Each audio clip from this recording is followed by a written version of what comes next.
1980వ దశకం వరకు కోడి కూతతోనే పల్లెలు నిద్రలేచాయి. ఆ తర్వాత కాలంలో నాటుగుడ్లను పొదిగేసే సంస్కృతికి మనోళ్లు స్వస్తి చెప్పడం వల్ల పల్లె అలారం క్రమంగా పొలిమేర దాటింది. 4 గింజలు చల్లి బొబ్బొబ్బ అంటే ముంగిట్లో తచ్చాడే దేశీ పెద్ద పక్షులు కనుమరుగయ్యాయి. గ్రామీణ జీవన చిత్రం మారిన తరుణంలో కోడి కూత గగనమైంది. ఈ నేపథ్యంలోనూ జలాల్పూర్ రైతులు నాటుకోళ్లపై మక్కువతో మామిడి తోటల్లో వాటిని పెంచుతున్నారు. నికరంగా అదనపు ఆదాయాన్ని పొందుతూ తోటి రైతులకు ఆదర్శంగా నిలుస్తున్నారు.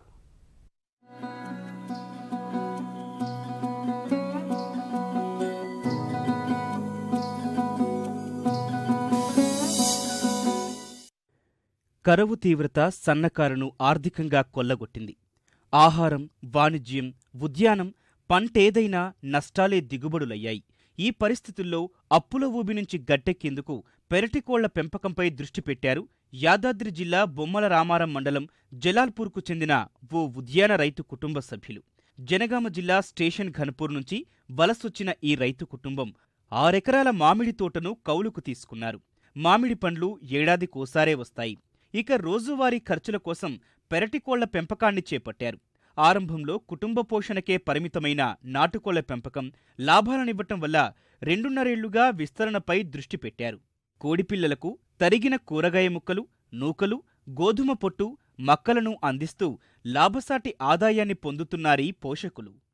ఈ ఊర్లో ఈ తోటలు ఈజీ తీసుకొని అప్పటి నుంచి 50-60 కోళ్ళతో స్టార్ట్ చేసినాం. మెల్లగా అంతలోనే ఉంచుకుంటూ పెద్ద ఎత్తున ఏం చేయలే. నెలకు 10,000-15,000 ఆదాయం వచ్చినట్టు 100-200 కోళ్ళతోటి ఉండే. 2 సంవత్సరాల నుంచి బాగా డెవలప్ చేస్తూ ఇప్పుడు 2,000 పెద్ద కోళ్ళకు 1,000-1,500 చిన్న కోళ్ళు ఉన్నాయి. ఇప్పుడు 2,000 కోళ్ళలో నాకు గుడ్లకు వచ్చినాయి కాబట్టి ఇప్పుడు అన్ని గుడ్లు పెడతాయి.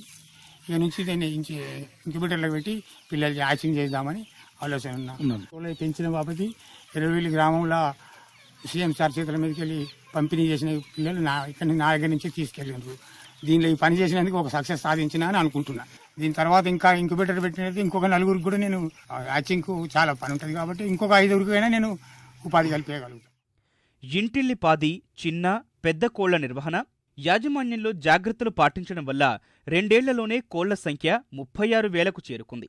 5-6 నెలల్లో ఒక్కో కోడి 2 కేజీల బరువు తూగేలా రైతులు పెంపకంలో శ్రద్ధ చూపుతున్నారు. వాటిని చిల్లరగా, టోకుగా మారు బేరగాళ్లకు విక్రయిస్తూ నెలకో 50,000 చొప్పున ఆర్జిస్తున్నారు. స్థానికంగానూ 4 కూలీలకు ఉపాధినివ్వడం విశేషం.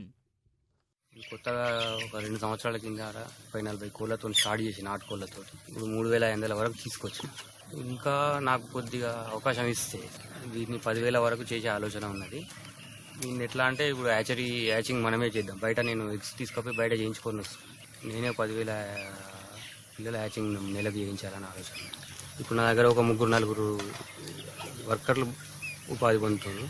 ఇంకో 10 మందికి ఉపాధి పొందడానికి అవకాశం ఉంటుంది నాకు. దీని మీద నాకు ఇప్పుడు మొత్తం అన్ని ఖర్చులు పోయి నెలకు 40,000-50,000 వరకు వస్తుంది. ఇంకా కొంచెం పెంచాలనే ఆలోచనలే ఉన్నది. ఇంకా ఇంట్లో ఏమనుకుంటున్నాం అంటే పొప్పడి, యాపిల్ బేర్ సేద్యం చేద్దామని కూడా ఆలోచన ఉంది. కల్టివేషన్ సంవత్సరం అవుతుంది. పొద్దున వస్తాము, ఇవన్నీ చేస్తాము. ఈ కోళ్ళని చూసుకుంటే దాన పెడతాం, అన్ని చేస్తాము. టమాటాలు వేస్తాము, కూరగాయలు కోస్తాము, గుడ్లు కోస్తాము. ఇవన్నీ వడ్లు చాలా తెస్తాము. 4,500 ఇస్తుంది జీతం. ఇంకా 4 మంచిగా పిల్లలు ఎదుగుతుంటే ఇక సాయం చేస్తుంటే గవర్నమెంట్ మంచి మాకు ఇంకా 4 పెట్టుకుంటాడు. ఫారం కోళ్లతో పోల్చితే పెరటి కోళ్లు 2-3 నెలలు ఆలస్యంగా ఎదుగుతాయి. బ్రాయిలర్, లేయర్ల కంటే బరువు సైతం తక్కువే. కానీ నాటుకోడి ధర పరంగా 2 ఇంతలు ఎక్కువ, నిర్వహణ ఖర్చు తక్కువ.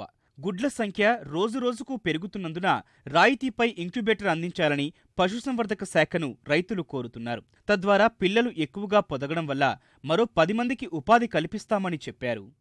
ఈ తోటలు లీజుకి తీసుకొని నేను ఇప్పుడు 2 సంవత్సరాల నుంచి నాటుకోళ్ల పెంపకం చేపట్టిన. ఇప్పుడు 2,000 పెద్ద కోళ్ళు, 1,000-1,800 చిన్న కోళ్ళు ఉన్నాయి. వీటిని సహజసిద్ధంగా మా దగ్గర ఆకుకూరలు పండించి ఒడ్లు, పంట దినుసులే వాడుతున్నాం. చాలా తక్కువ దానాతోటి ఆకుకూరలు, టమాటాలైనా అన్ని రకాల ఆకుకూరలు వేస్తూ మా దగ్గర ఉన్న వేస్టేజ్ మా దగ్గర ఉన్న వాటితో నడిపిస్తున్నాం. దీనివల్ల నెలకు ఒక 40,000-50,000 ఆదాయం ఇప్పుడు సమకూరుతుంది. ఇది ఇంకా పెద్దగా చేయాలనే ఆలోచనలో ఉన్నా. ఇంక్యుబేటర్ కావాలనుకుంటున్నా. ఇంక్యుబేటర్ తీసుకోవాలంటే కొంచెం డబ్బుతో కూడుకున్నది కాబట్టి ఏమైనా సబ్సిడీ దొరుకుతుందా అని ఆలోచిస్తున్నా. ఇప్పుడు నాకు రోజుకు 100-150 దాకా గుడ్లు అవుతున్నాయి. ఇంకా ఇక ముందు పెరుగుతాయి. ఆ గుడ్లు పెరిగినప్పుడు ఎవరైనా రైతులు ఎవరికైనా గుడ్లు కావాలన్నా ఇస్తా. ఒకవేళ చిక్స్ హ్యాచింగ్ చేసి చిక్స్ కావాలన్నా ఎవరైనా పెంచుకునేందుకు ఇంట్రెస్ట్ ఉన్న వాళ్ళు ఉంటే వాళ్ళకి ఏమైనా అవగాహన లేకపోతే దీన్ని ఎట్లా పెంచాలి, ఏం చేయాలి, ఎట్లా చేయాలి, ఏమేమి మందులు వాడాలి అన్ని కావాల్సిన ఇన్ఫర్మేషన్ అయినా ఇస్తా. స్వయంగా మనము వాళ్ళ మీద ఆధారపడడం బ్రతికినట్టు ఉంటుంది. మేము 40 సంవత్సరాల నుంచి చేసుకుంటూ వచ్చినామండి. ఇప్పటికి కూడా చాలా పెద్దగా చేయాలి. మా బాబులు బాగా పట్టుదల పట్టిండ్రు. దాంతో పెద్దగా చేసుకుంటూ పోయినాం. మనం 3 సంవత్సరాల సంగతి ఎక్కువ చేస్తాను. బాగా చేసి కోడిగుడ్లు మిషన్ తెచ్చి పిల్లలు చేస్తాను. పిల్లలు కూడా అమ్మేదానికి ప్రయత్నం చేస్తాను. మా బాబులు బాగా శ్రమ చేస్తాను. 2 లేబర్లు పెట్టుకున్నాం, చేస్తాను. మేము మా వారు 4-5 చిన్నగా కొంచెం చేసుకుంటా పత్తి ఫీడ్ ఎక్కువ పోసిన గోధుమ పొట్టు పోసుకుంటే చేసుకుంటూ వచ్చినామండి. తర్వాత ఫీడ్ కొంచెం పోసినాం. ఇక తర్వాత జొన్నలు, ఒడ్లు ఎక్కువ ఇవే ఏ కూరగాయలు ఉంటాయో అగ్గ తెచ్చి పోస్తూనే ఉంటాం.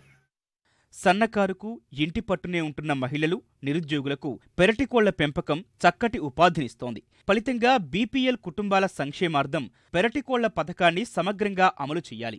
షెడ్ల నిర్మాణానికి రాయితీలివ్వాలి. యువతను ఆకర్షించేలా పశుసంవర్ధక శాఖ ప్రత్యేక కార్యాచరణను రూపొందించాలని పెంపకందారులు కోరుతున్నారు.